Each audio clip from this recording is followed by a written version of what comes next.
So COVID cases, they are currently on the rise all throughout the country. So really the question is, could Americans be masking up on planes and public transportation once again? The DOJ is asking a federal appeals court to overturn this order that lifted the travel mask mandate. Now, this past April, a federal judge struck down the requirement to wear masks on planes, buses, and public transit, declaring it to be unlawful. For more on this, I want to bring in NBC's justice correspondent Pete Williams joining me now. Pete, I've been flying a lot lately, and I got to say, I don't see a lot of folks on the planes wearing masks. At this point, it's a personal choice. If you want to wear one, you wear one. If you don't, you don't. So I guess my question to you is, what is the likelihood this mandate could get reinstated? I'd say in the current climate, zero chance. And that's really not what this appeal is about.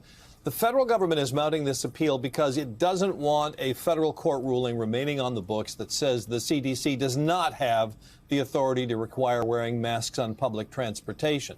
Remember, the government said a month ago that would appeal the judge's order, the one you were talking about, that shut down the mask mandate. So this latest filing is the Justice Department's detailed argument on why it thinks the judge got it wrong when she said that masks are not the kind of, quote, sanitation measure that federal law gives the CDC the authority to order.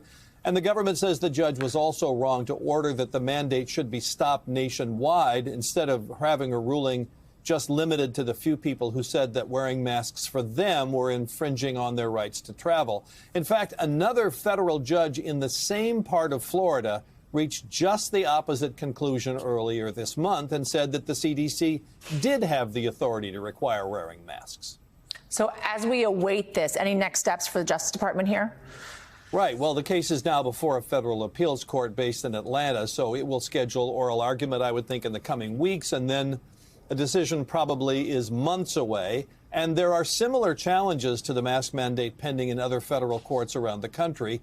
So if the appeals courts end up reaching different conclusions about this, then the issue could be headed to the Supreme Court, yes.